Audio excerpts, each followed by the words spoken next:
ഇവിടെ മനഃപൂർവ്വമായി ചർച്ചകൾ അട്ടിമറിക്കാൻ ഒരു കുൽസിതമായ ശ്രമം മറഞ്ഞിരിക്കുന്ന ചില കേന്ദ്രങ്ങളിൽ നിന്നും ഉണ്ടാകുന്നു.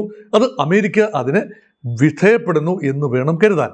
ബെഞ്ചമിൻ നെതന്യാഹുവും ഡൊണാൾഡ് ട്രംപും തമ്മിൽ നിരന്തരമായ ചർച്ചകൾ നടക്കുന്നുണ്ട്. കഴിഞ്ഞ ദിവസം ഉണ്ടായ ചർച്ചയ്ക്ക് ശേഷമാണ് ഡൊണാൾഡ് ട്രംപ് പറഞ്ഞത് തിടുക്കത്തിൽ കരാറിൽ എത്തിച്ചേരേണ്ട ആവശ്യമില്ല. ഇറാനും അമേരിക്കയും തമ്മിൽ യുദ്ധം അവസാനിപ്പിച്ചു എന്ന് പറഞ്ഞാൽ ആ മേഖല മുഴുവൻ ശാന്തമാകണം എന്നില്ല.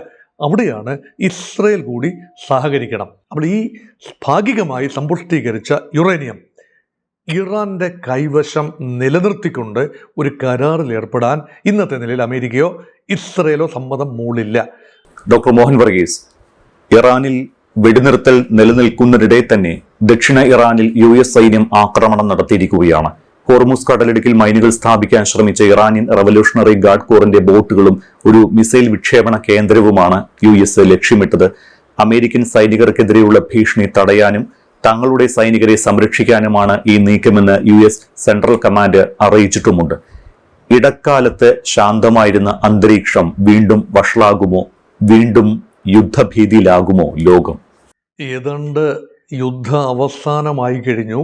സമാധാന കരാർ ഏതാനും മണിക്കൂറുകൾ അകലെയാണ് എന്ന ധാരണ പരക്കുമ്പോഴാണ് വളരെ നാടകീയമായി, വളരെ അപ്രതീക്ഷിതമായി ബന്ദർ അബ്ബാസിലേക്ക് അമേരിക്കൻ ആക്രമണം ഉണ്ടാകുന്നത്. ബന്ദർ അബ്ബാസ് ഇറാന്റെ ഹോർമൂസ് കടലിടുക്കിന് അഭിമുഖമായി നിൽക്കുന്ന തെക്കൻ തുറമുഖ നഗരമാണ്.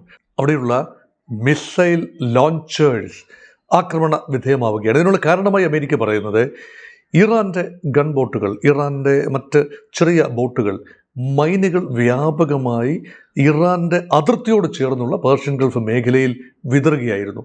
ആ ഗൺ ബോട്ടുകൾക്ക് നേരെ ആക്രമണമുണ്ടായി. ആ ബോട്ടുകൾ ചിലത് നശിപ്പിക്കപ്പെട്ടു. അതിനുള്ള പ്രത്യാക്രമണം എന്ന നിലയിൽ വിമാനവേധ മിസൈലുകൾ ഉപയോഗിച്ചുകൊണ്ട് ഇറാൻ പ്രത്യാക്രമണം നടത്തി എന്നത് അമേരിക്കയുടെ ഒരു ഭാഷ്യമാണ്.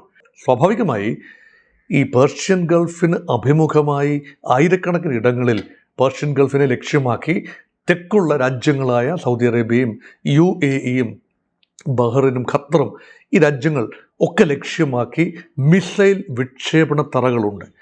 അപ്പോൾ ഇതാണ് ഏറ്റവും വലിയ സുരക്ഷാ ഭീഷണി. അമേരിക്കയുടെ വിമാനങ്ങൾ ആ ഭാഗത്താണ് ആക്രമണം നടത്തിയിരിക്കുന്നത്. ഒരു നഗരത്തിൽ ബന്ദർ അബ്ബാസിൽ ആക്രമണം നടത്തിയെന്ന് മാത്രമാണ് ഇപ്പോൾ വിവരം. പക്ഷേ അതൊരു പക്ഷേ വ്യാപകമായി കൂടായിക ഇല്ല. അതിനുള്ള കാരണം ഇതൊരു സൂചന എന്ന നിലയിലാവാം അമേരിക്ക ചെയ്തിരിക്കുന്നത്. ഈ വിക്ഷേപണ തറകൾ വലിയ തോതിൽ ഭീഷണി തന്നെയാണ് ഭാവിയിലും സൃഷ്ടിക്കുന്നത്. ഏതെങ്കിലും കാരണവശാൽ കരാർ ഒപ്പിടാനാവാതെ പോയാൽ ഇറാൻ ആദ്യം ആശ്രയിക്കുന്നത് ഈ വിക്ഷേപണ തറകളെയാണ്. അതുകൊണ്ട് തങ്ങൾ അവയെ ആക്രമിക്കാൻ മടിക്കില്ല എന്ന അമേരിക്കയുടെ ഒരു പ്രഖ്യാപനമാണ് ഇവിടെ നടന്നിരിക്കുന്നത്. ഇനി ഇതിലേക്ക് എത്തിച്ചേർന്ന സാഹചര്യങ്ങൾ കൂടി ഒന്ന് ആലോചിക്കാം. നോക്കൂ, ഇപ്പോൾ നിരന്തരം ചർച്ചകളിലാണ്. ഇസ്ലാമാബാദ് ഒരു കേന്ദ്രമാണ്, ചർച്ചയുടെ ഒരു കേന്ദ്രമാണ്. പാകിസ്ഥാൻ കേന്ദ്രമാക്കി പ്രതിനിധികൾ, ഇറാൻ്റെ പ്രതിനിധികൾ വന്നു പോയി നിൽക്കുന്നു. മറ്റ് അറബ് രാജ്യങ്ങളുടെ പ്രതിനിധികൾ വരുന്നു പോകുന്നു.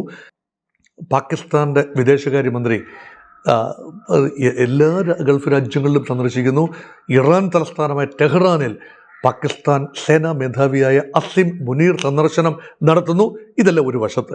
മറുവശത്ത് ഖത്തർ കേന്ദ്രീകൃതമായ വലിയ നയതന്ത്ര നീക്കങ്ങൾ ഇപ്പോഴും നടത്തുന്നു. ഒരു സമയത്ത് ഖത്തർ ഹൈപ്പർ ആക്റ്റീവാണ്, പിന്നെ പിന്നാക്കം പോയി, പിന്നെ ആ റോൾ ഏറ്റെടുത്തത് ഒമാനാണ്, ഇപ്പോൾ അത് പാകിസ്ഥാനാണ്. പക്ഷേ ഖത്തർ വീണ്ടും ഒരിക്കൽ കൂടി ആക്റ്റീവായി രംഗത്ത് വരുന്നൊരു കാഴ്ച കാണുന്നു. ഖത്തറിൽ ഇറാൻ്റെ പ്രതിനിധികൾ, പാർലമെൻറ്റ് സ്പീക്കർ ഗലിബാഹ് അവിടെയുണ്ട് ഇപ്പോൾ. അതുപോലെ വിദേശകാര്യമന്ത്രി അബ്ബാസ് അരാക്ചിയുടെ ശാരീരിക സാന്നിധ്യം ഖത്തർ തലസ്ഥാനമായ ദോഹയിലുണ്ട്. അപ്പം ഇതെല്ലാം ഒരു വശത്ത് നടക്കുന്നു. മറുവശത്ത് യുദ്ധം നടക്കുന്നു എന്ന് പറയുമ്പോൾ ഇവിടെ എങ്ങനെയോ ഒരു സമാധാന കരാർ, അന്തിമ സമാധാന കരാറിൽ എത്തി നിൽക്കാൻ ചില കേന്ദ്രങ്ങൾക്ക് താല്പര്യമില്ല എന്ന രീതിയിലാണ് റിപ്പോർട്ടുകൾ വരുന്നത്. അതാരാണ് അതിൻ്റെ കാരണം? ഒരുപക്ഷെ ഇസ്രയേൽ അമേരിക്ക ചർച്ചകൾ സമാന്തരമായി നടക്കുന്നുണ്ട്. ബെഞ്ചമിൻ നെതന്യാഹുവും ഡൊണാൾഡ് ട്രംപും തമ്മിൽ നിരന്തരമായ ചർച്ചകൾ നടക്കുന്നുണ്ട്. കഴിഞ്ഞ ദിവസം ഉണ്ടായ ചർച്ചയ്ക്ക് ശേഷമാണ് ഡൊണാൾഡ് ട്രംപ് പറഞ്ഞത് തിടുക്കത്തിൽ കരാറിൽ എത്തിച്ചേരേണ്ട ആവശ്യമില്ല, ഇസ്രയേലിൻ്റെ കൺസേൺസ് കൂടി അഡ്രസ്സ് ചെയ്യപ്പെടണം, അല്ലാതെ എത്തിച്ചേരുന്ന കരാറുകൾക്ക് പ്രാബല്യമുണ്ടാവില്ല. അതുകൊണ്ട് കുറേ ഇറിറ്റൻസ് need to B ironed out എന്ന് തന്നെയാണ് ട്രംപ് പറഞ്ഞിരിക്കുന്നത്. അതുകൊണ്ട് ഇസ്രയേലിൻ്റെ സമ്മർദ്ദമാണോ ലെബനൻ ഈ കരാറിൻ്റെ ഭാഗമാകണം എന്ന് ഇറാൻ ശഠിക്കുന്നു. ലെബനനിൽ നിന്നും നിരന്തരം ഇസ്രയേലിന് നേരെ വരുന്ന ഹിസ്ബുള്ളയുടെ റോക്കറ്റുകൾ ആക്രമണം അത് നിർത്തിവെക്കാൻ ഇറാൻ വിചാരിച്ചെങ്കിലേ സാധിക്കൂ.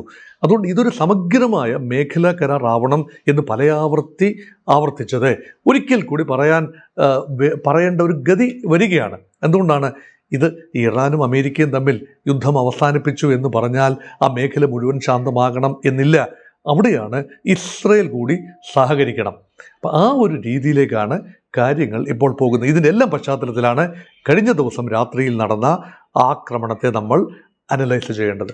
ഓക്കെ, ഈ ഇറാൻ തങ്ങളുടെ കൈവശമുള്ള സമ്പുഷ്ടീകരിച്ച യുറേനിയം ഒന്നുകിൽ അമേരിക്കയ്ക്ക് കൈമാറണം, അല്ലെങ്കിൽ അന്താരാഷ്ട്ര മേൽനോട്ടത്തിൽ നശിപ്പിക്കണമെന്ന് US പ്രസിഡന്റ് ഡൊണാൾഡ് ട്രംപ് ആവശ്യപ്പെട്ടതിന് തൊട്ട് പിന്നാലെയാണ് ഈ ഒരു സൈനിക നടപടി ഉണ്ടായിരിക്കുന്നത്. മാത്രമല്ല, സമാധാന കരാറിലെ തടസ്സങ്ങൾ ചർച്ച ചെയ്യുന്നതിനായി ഇറാൻ വിദേശകാര്യമന്ത്രി അബ്ബാസ് അരാക്ചിയും പാർലമെന്ററി സ്പീക്കർ മുഹമ്മദ് ബാഗർ ഗാലിബാഫും ഉൾപ്പെടെയുള്ള ഉന്നതതല സംഘം ദോഹയിൽ എത്തിയിട്ടുമുണ്ട്.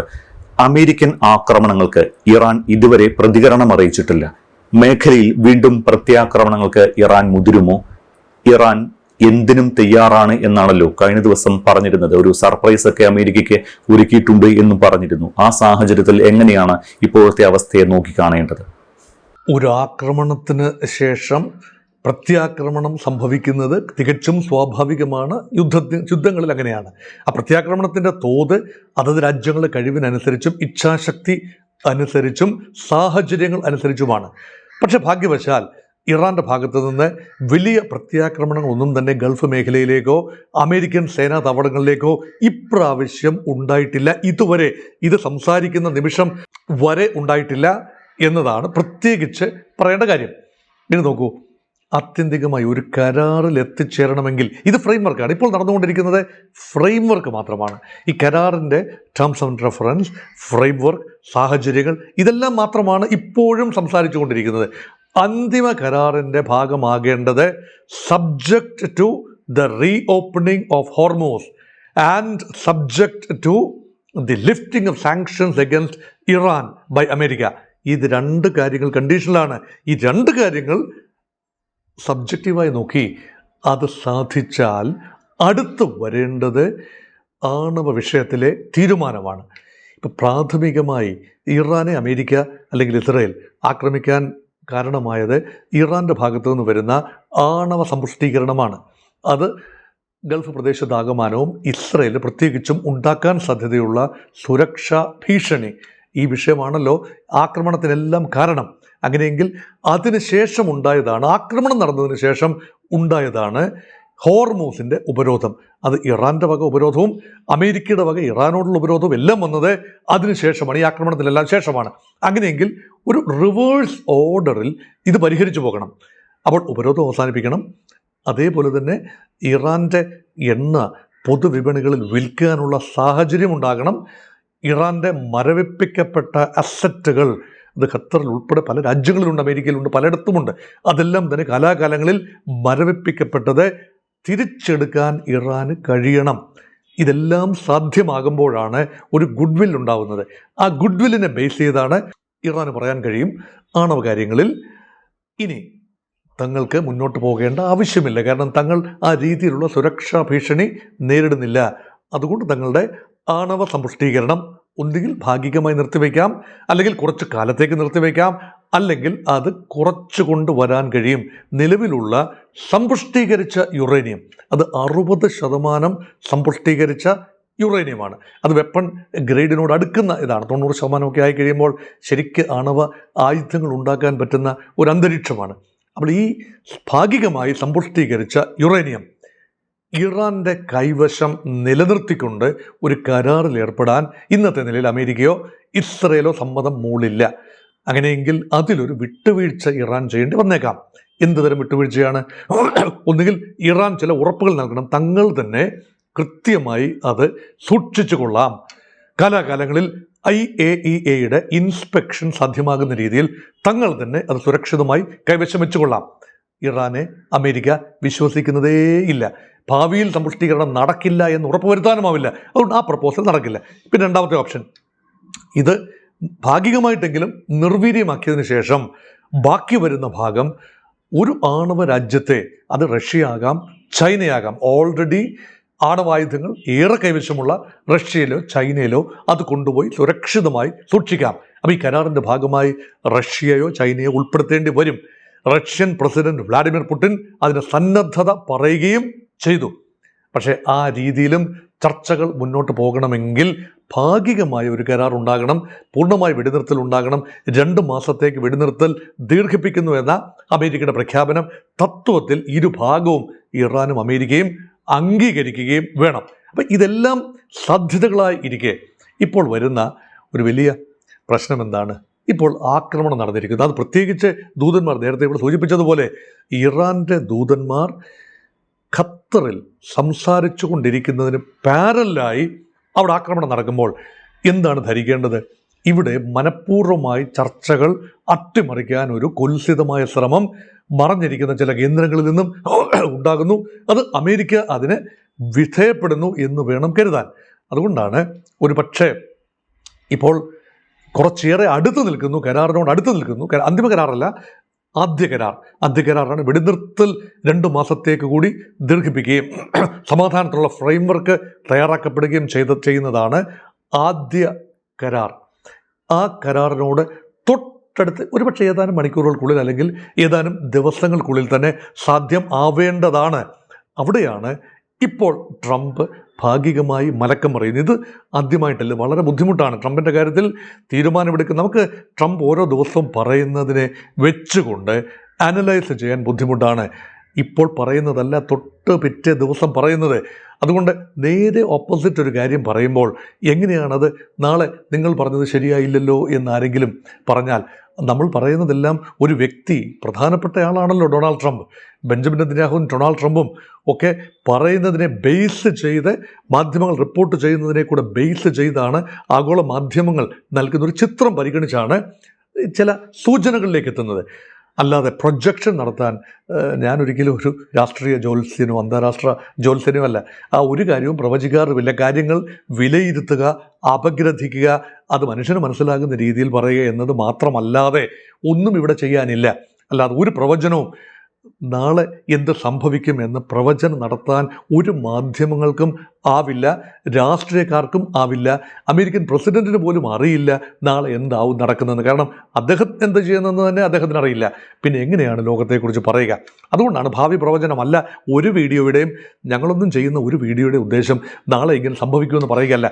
നിലവിലുള്ള സാഹചര്യങ്ങൾ വിലയിരുത്തുകയും ഒരു ദിശ എങ്ങോട്ടാണ് എന്ന് സൂചിപ്പിക്കുകയും മാത്രമാണ് ചെയ്യുന്നത്. ഇപ്പോൾ പ്രതീക്ഷയുണ്ട്, പ്രത്യാശയുണ്ട്, വളരെ ഓപ്റ്റിമിസ്റ്റിക്കാണ് കാര്യങ്ങൾ. പക്ഷേ ഇപ്പോഴും ആണവ വിഷയത്തിൽ ഒരു ധാരണയും അകലെ പോലും ഇപ്പോഴും എത്തി എന്ന് കരുതാനും ആവുന്നില്ല. ഓക്കെ, എന്തായാലും വളരെയധികം നന്ദി ഡോക്ടർ മോഹൻ വർഗീസ്. നമുക്ക് അടുത്ത എപ്പിസോഡിൽ ഈ ഇറാൻ-US കരാർ ഏകദേശം അടുത്തെത്തി രൂപരേഖയായി ഉടൻ പ്രഖ്യാപിക്കുമെന്നൊക്കെ പറഞ്ഞിടത്ത് നിന്ന് എങ്ങനെയാണ് പൊടുന്നനെ അത് ഇല്ലാതായത്, കരാറിന്റെ ഭാവി എന്താണ് എന്നീ കാര്യങ്ങൾ അടുത്ത എപ്പിസോഡിൽ ചർച്ച ചെയ്യാം.